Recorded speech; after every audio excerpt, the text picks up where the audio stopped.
दोस्तों, आज की कहानी है हाल ही में रिलीज हुई साई पल्लवी और नागा चैतन्य की रोमांटिक एक्शन थ्रिलर फिल्म थंडेल की। फिल्म की कहानी 2018 की एक घटना से लूजली इंस्पायर्ड है। 6.9 रेटिंग्स वाली इस फिल्म को डायरेक्ट किया है चंदू मोंडेटी ने। तो चलिए कहानी शुरू करते हैं। फिल्म की शुरुआत में हम देखते हैं ट्रेन के जाने के बाद भी रेलवे स्टेशन की बेंच पे बैठी सत्या बारिश में भीग रही है। बारिश से बचने के लिए सभी लोग यहाँ से वहाँ भाग रहे हैं, पर सत्या को तो जैसे कोई फर्क ही नहीं पड़ता। उसके दिमाग में बस वही बातें गूंज रही है, प्लीज राजू, अब से तो कहीं नहीं जाएगा ना। और राजू का वो वादा, अरे अब मैं कहीं नहीं जाऊंगा रे। बारिश के खत्म होते ही सत्या के पापा उसे ढूंढते हुए आते हैं और सत्या से कहते हैं कि अब जिद छोड़ और घर चल। उसे लेकर अपने साथ घर चले जाते हैं और अगले कुछ दिनों तक सत्या हर उस जगह पर जाती है जहाँ उसने राजू के साथ कुछ वक्त बिताया था, और अंत में तय करती है कि उसे अब शादी करनी है, पर किसी और के साथ। वो अपने पापा से कहती है कि शादी का रिश्ता ढूंढे। पापा पहले हैरान होते हैं, लेकिन सत्या के कहने पर सत्या के लिए मुरली का रिश्ता लेकर आते हैं। मुरली सामान्य सी शक्ल सूरत वाला लोन रिकवरी करने वाला एक लड़का है, जो सत्या को देखते ही खुद को पहले ही रिजेक्ट कर लेता है। पर सत्या के हाँ करने के बाद अब मुरली को शादी के लिए जरा भी इंतजार नहीं करना था। सत्या अगले दिन मुरली को मिलने के लिए शिवलिंग के पास बुलाती है और राजू के बारे में बताती है, और साथ ही ये भी कहती है कि शादी तो वो मुरली से ही करेगी। इस पर मुरली पूछता है कि जब प्यार उससे है तो शादी मुझसे क्यों? सत्या जवाब में कहती है, इसके लिए आपको मेरी पूरी कहानी सुननी पड़ेगी। और सत्या कहानी शुरू करती है। सत्या के गांव मछलेसम के सारे मछुआरे ज्यादा आमदनी के लिए अपने गांव से 2000 किलोमीटर दूर गुजरात के समंदर में मछली पकड़ने का कॉन्ट्रैक्ट लेते हैं। कई महीनों के बाद वो पोर्ट पर पहुंचते हैं, सेठ जी को सारा माल देते हैं और वापस समंदर में चले जाते हैं। समंदर में थोड़ा आगे जाने के बाद ही मोबाइल का सिग्नल बिल्कुल ही नहीं मिलता, इसलिए जब भी वो जेट्टी पर पहुंचते हैं तो सबसे पहले अपनों को फोन करते हैं। वर्तमान समय में इन मछुआरों का ठंडेल है चाचा। कई महीनों के बाद सारे मछुआरे जेट्टी वापस लौट रहे हैं। यहाँ हमारा इंट्रोडक्शन होता है राजू से। राजू एक मस्त मौला केयर फ्री इंसान है। जेट्टी पे सिग्नल मिलते ही राजू सबसे पहले सत्या को फोन करता है। सत्या भी बेसब्री से राजू के कॉल का ही इंतजार कर रही होती है। दोनों एक दूसरे की आवाज को महसूस कर ही रहे होते हैं कि तभी कुछ लुटेरे नाव पर मछली लूटने आ जाते हैं, और अब यहाँ हमें राजू का बिल्कुल कूल हीरोइक अवतार दिखाया जाता है। जब तक राजू जेट्टी पर रहता है, लगभग हर वक्त फोन पर सत्या से ही बात करता रहता है। 9 महीने समंदर में या फिर जेट्टी पे बिताने के बाद राजू और उसके साथ के सारे मछुआरे सिर्फ 3 महीनों के लिए ही अपने गांव मछलेसम आते हैं। वापस आते ही राजू सबसे पहले वो झंडा उतारता है, जिसे वो संकेत के तौर पर जाने से पहले लगा कर जाता है। झंडा लगाने के अलावा वो अपनी एक शर्ट भी सत्या के लिए छोड़ जाता है। राजू के जाते ही सत्या जैसे खालीपन से भर जाती है। वो अपने पसंद के खाने को हाथ तक नहीं लगाती और बस राजू के वापस आने के दिन गिनती रहती है। और जब राजू आता है तब वो उसके साथ अपने हर शौक पूरे करती है, अपना सारा समय बस उसके ही साथ बिताती है। इस बार जब राजू गांव आता है तो बगल के गांव में हो रही माइनिंग को रोककर वो सबका हीरो बन जाता है। इस बात से प्रभावित होकर चाचा, जो कि अभी ठंडेल है, फैसला सुनाते हैं कि परंपरा के अनुसार इस शिवरात्रि से राजू ठंडेल होगा, और कहते हैं कि राजू बिल्कुल अपने पापा की तरह ही है। वो सभी की मदद करते थे और खुद से पहले दूसरों की फिक्र करते थे। शिवरात्रि के फंक्शन के बीच सत्या अपनी मुंह बोली बहन चंद्रा को पति से झगड़ते देखती है। सत्या को वहां पहुंचने के बाद पता लगता है कि चंद्रा अपने पति से इस बात पर नाराज है कि अगले 9 महीने तक उसे अपनी बेटी को अकेले ही संभालना होगा, क्योंकि चंद्रा के पति तो चले जाएंगे और उसके बाद उसकी छोटी सी बेटी पापा के लिए जिद करेगी और बहुत रोएगी। सत्या के समझाने पर चंद्रा कहती है कि जब तुम्हारी शादी राजू से होगी ना, तब तुम समझोगी कि मैं क्यों नाराज हूँ। इस बात पर सत्या थोड़ी चिंतित सी हो जाती है और सोच में पड़ जाती है। शिवरात्रि के बाद राजू ठंडेल बन चुका है और सभी मछुआरों के साथ समंदर में चला जाता है। कुछ दिनों बाद खबर आती है समंदर में डूबने से चंद्रा के भाई की मौत हो गई। सत्या जब चंद्रा के भाई की लाश देखती है तो उसे बार बार उसमें राजू नजर आता है। सत्या चिंतित और डरी डरी सी रहने लगी है। रात को भी डर की वजह से उसकी नींद अचानक खुल जाती है। सत्या एक दिन अपने पापा से पूछती है कि वो कभी समंदर क्यों नहीं जाते। सत्या के पापा बताते हैं एक वक्त था जब वो भी समंदर में जाया करते थे और राजू के पापा की तरह ही ठंडेल बनने का सपना देखा करते थे, पर एक घटना की वजह से उन्होंने समंदर का रास्ता और अपना सपना सब छोड़ दिया। दरअसल सत्या के पापा एक अरसे बाद मछली पकड़ के लौटे तो उन्हें पता लगा कि सत्या की माँ कब की इस दुनिया को छोड़कर जा चुकी है। सत्या के पिता अपनी पत्नी को आखिरी बार देख भी नहीं पाए थे और तभी से उन्होंने सत्या के लिए कभी समंदर न जाने का फैसला कर लिया। इस बार राजू के लौट आने के बाद भी सत्या थोड़ी चुप चुप सी और परेशान सी रहती है। बहुत पूछने पर सत्या एक दिन अपने मन की बात राजू से कह देती है। सत्या राजू से कहती है कि राजू अब समंदर तुम कभी मत जाना। इस बात के लिए राजू पहले तो नहीं मानता, पर सत्या की नाराजगी देखकर राजू समंदर न जाने का वादा कर देता है। अगले दिन राजू को अपने साथियों के साथ समंदर के लिए निकलना होता है, पर राजू अपने दोस्तों का फोन ही नहीं उठाता। सत्या राजू से कहती है कि इतने दिनों से टेंशन की वजह से वो सो भी नहीं पाई थी, पर अब जब राजू ने ना जाने का वादा कर दिया है तो सत्या चैन से सो सकती है। पर अगली सुबह जब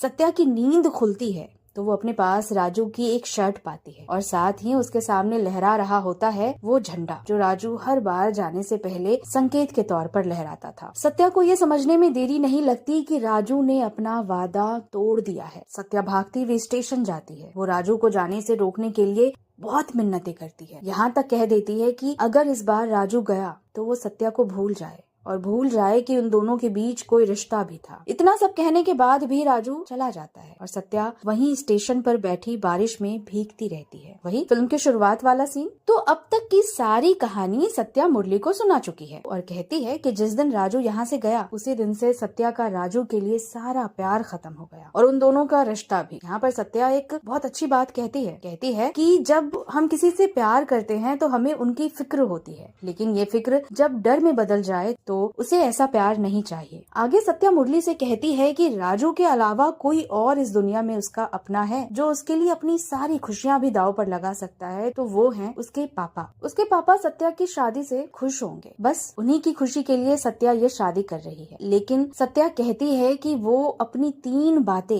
राजू को बताने के बाद ही मुरली से शादी कर पाएगी और वो 3 बातें ये है कि सत्या ने राजू को कोई धोखा नहीं दिया है। दूसरी बात, सत्या के मन में राजू के लिए अब रत्ती भर भी प्यार नहीं है। और तीसरी बात ये कि अब सत्या के जीवन में राजू का कोई वजूद नहीं है। इन 3 बातों के बाद सत्या और राजू के बीच का सारा रिश्ता हमेशा के लिए खत्म हो जाएगा। मुरली सत्या की बात समझ जाता है और कहता है कि अब सत्या से भी ज्यादा मुरली को राजू का इंतजार रहेगा। वहीं इन सारी बातों से अनजान राजू समंदर में है। समंदर में बहुत तेज तूफान आया है। राजू और उसके साथी किसी तरह से अपनी नाव को बचाकर निकल ही रहे होते हैं कि राजू की नजरें लहरों में फंसी एक छोटी नाव पर पड़ती है जो अपना कंट्रोल बिल्कुल खो चुकी थी कि तभी एक बड़ी नाव तूफान की वजह से छोटी नाव से टकराती है। छोटी नाव बुरी तरह से क्षतिग्रस्त हो चुकी थी। अपना हीरो राजू नाव के लोगों को अपनी जान पर खेलकर बचाता है। आगे कुछ दिनों बाद की कहानी दिखाई जाती है। राजू के घर एक चिट्ठी आई है। इस चिट्ठी से पता लगता है कि उस रात समंदर के तूफान में बुरी तरह फंसने के बाद राजू की नाव पाकिस्तान की तरफ चली गई। पकड़े जाने के बाद वहाँ के कोर्ट को राजू और उसके साथियों पर शक है और उनके निर्दोष साबित होने तक उन्हें पाकिस्तान के जेल में ही रहना होगा। पकड़े गए उन 22 मछुआरों में से एक बच्चा भी है। राजू और उसके साथियों के साथ पाकिस्तान के जेल में कुछ कैदी बदसलूकी करते हैं और साथ ही हमारे प्यारे भारत का अपमान भी करते हैं। भारत के अपमान के बाद राजू कुछ ऐसी बातें कहता है कि उस कैदी को गुस्सा आ जाता है और वो राजू को मारने ही वाला होता है कि वहाँ जेलर आते हैं और मामले को संभालते हैं। और एक दिन तो हद ही हो जाती है। कुछ कैदी राजू के साथ वाले बच्चों के साथ अमानवीय हरकत करते हैं और यहाँ भारत में गांव के लोग अपने लोगों को रिहा कराने के लिए हर तरह की कोशिशें कर रहे हैं और अखबार में भी ये खबर छपी है। वहाँ जेल में बंद राजू और उनके साथियों की हिम्मत बढ़ाने के लिए गांव वाले चिट्ठी के साथ अखबार का वो टुकड़ा भी भेजते हैं। राजू अखबार में छपी सत्या की फोटो को सीने से लगाकर रखता है। चिट्ठी में सबने कुछ न कुछ अपनों के लिए लिखा था। राजू की माँ ने भी राजू के लिए कुछ बातें लिखी थी, पर सत्या ने राजू के लिए कुछ भी नहीं लिखा था। सत्या राजू से नाराज थी, पर चिट्ठी के खाली हिस्से को देखते हुए राजू कहता है कि उसने कलम से भले ही कुछ न लिखा हो, पर चिट्ठी के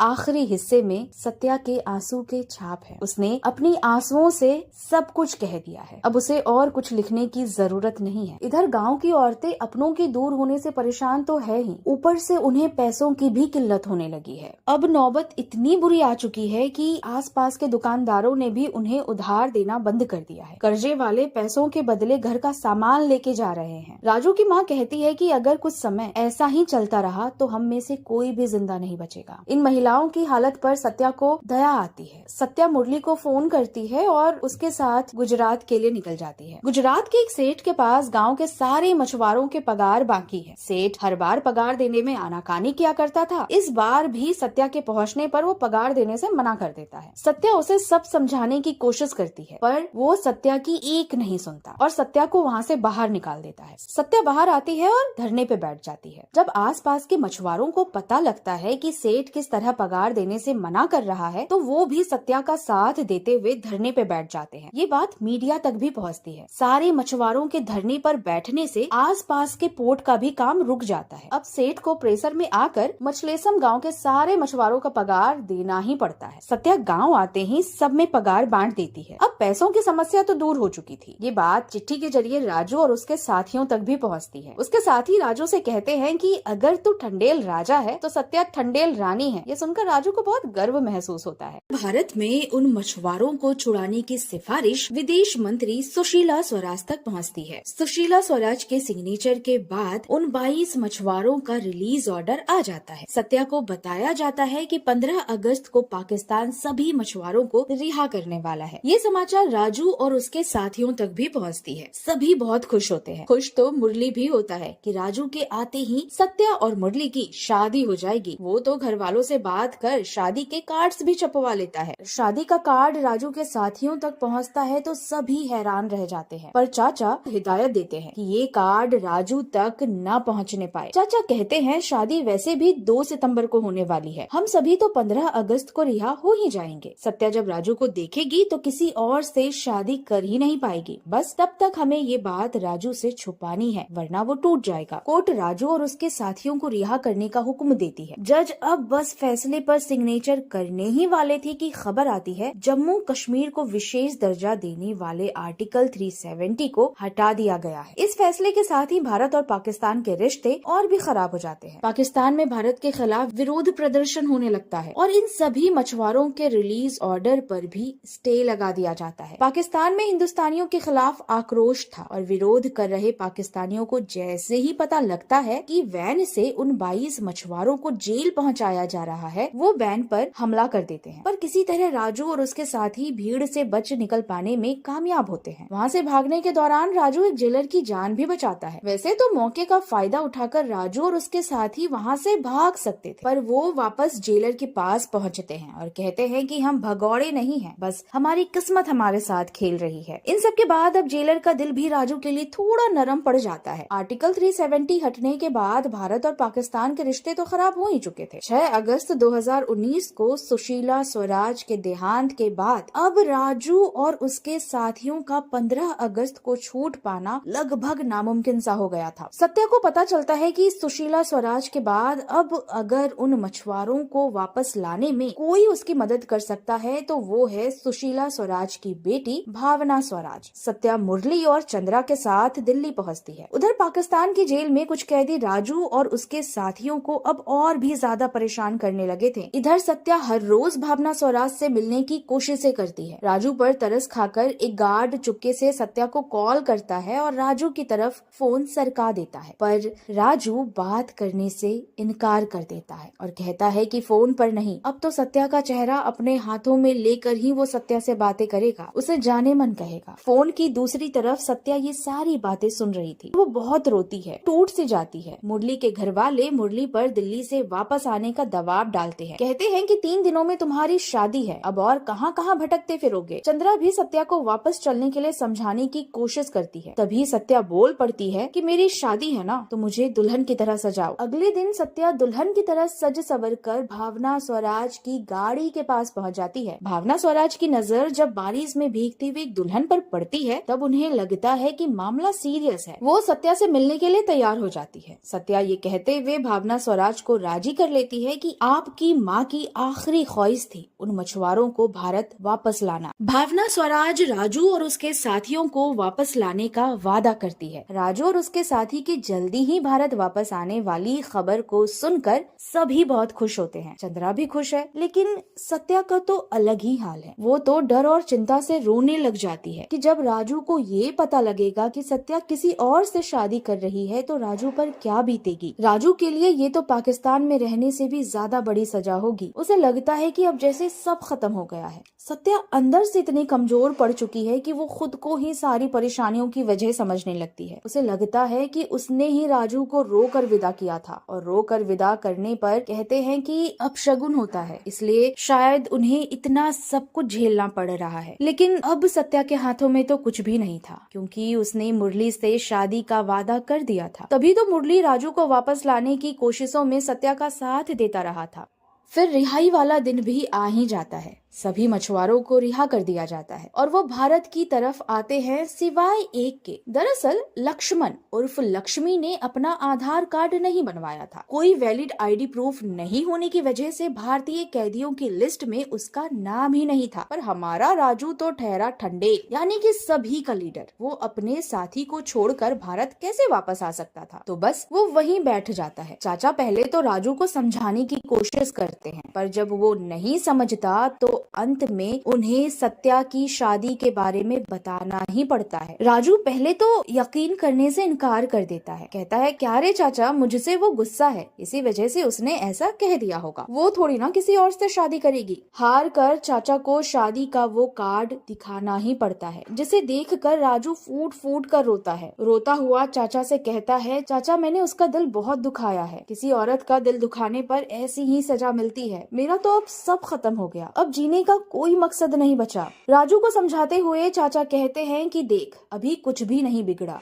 तू वहाँ चलेगा तो सत्या तुझे देखकर किसी और से शादी कर ही नहीं पाएगी। बस अब चल यहाँ से, सामान उठा अपना। सत्या कहता है कि ये प्यार और शादी ने तो चाचा कंफ्यूज करके रख दिया है, पर इस बात में कोई कंफ्यूजन नहीं है कि मैं लक्ष्मी को छुड़ाए बिना यहाँ से तो नहीं जाऊंगा। राजू जिद पर अड़ जाता है और जेलर के दिल में राजू के लिए एक सॉफ्ट कॉर्नर तो बन ही चुका था। वो कहता है ऊपर अथॉरिटी से बात करते हैं और फिर कुछ जरूरी प्रक्रिया होती है भारत और पाकिस्तान में। रात को लक्ष्मण का भी रिलीज ऑर्डर आ जाता है। सत्या भी दिल्ली से मछलेसम आ चुकी थी और यहाँ आने के साथ ही स्टेशन पर मुरली कहता है कि शादी को अब बस 30 मिनट ही बचे हैं, अब जल्दी से तैयार हो जाइए। सत्या ये सुनकर परेशान सी हो जाती है। निराश होकर उसी टीले की तरफ देखती है जहाँ राजू जाते वक्त झंडा लहरा कर जाता था और आते ही वो झंडा उतार दिया करता था। सत्या जैसे ही उस टीले की तरफ देखती है तो देखती है कि झंडा तो है ही नहीं, यानी कि सत्या से पहले राजू वहाँ तक पहुँच चुका था। तभी मुरली देता है सत्या को एक सरप्राइज। मुरली अब तक राजू के लिए सत्या का प्यार समझ चुका था, इसलिए मुरली ने ही राजू की फ्लाइट की टिकट करवाई थी, इसीलिए तो वो सत्या से पहले ही गांव पहुंच चुका था। तो अब मुरली भी मान चुका है। सत्या तो राजू से मिलने के लिए बेकरार थी ही, लेकिन मुरली से परमिशन तो अभी लेनी पड़ेगी ना। जैसे ही वो पूछती है, मुरली कहता है कि अरे आप तो मेरी कभी थी ही नहीं, आप जा सकती हैं। और अगर आपको मेरे लिए इतना ही बुरा लग रहा है तो फ्लाइट की टिकट का खर्चा था ना, वो लौटा दीजिएगा। कुछ हो ना हो, हिसाब बराबर रहना चाहिए। सत्या और मुरली एक दूसरे से मिलते हैं, सारे गिले शिकवे दूर करते हैं और यहीं पर रियल स्टोरी से इंस्पायर्ड ये कहानी हो जाती है खत्म। फिल्म अच्छी है, सभी कलाकारों का काम भी अच्छा है। हाँ, हिंदी डबिंग में देखेंगे तो थोड़ा सा डायलॉग इधर उधर लगेगा, वैसे ये बहुत ही छोटी सी प्रॉब्लम है। आप अगर फिल्म को एंजॉय करेंगे तो हिंदी डबिंग वाली बात को आप जरा भी नोटिस नहीं करेंगे। अगर आप लव स्टोरी के दीवाने हैं तो ये फिल्म आपको एक बार जरूर देखनी चाहिए। बाकी आपको मेरी एक्सप्लेनेशन कैसी लगी ये जरूर बताइएगा।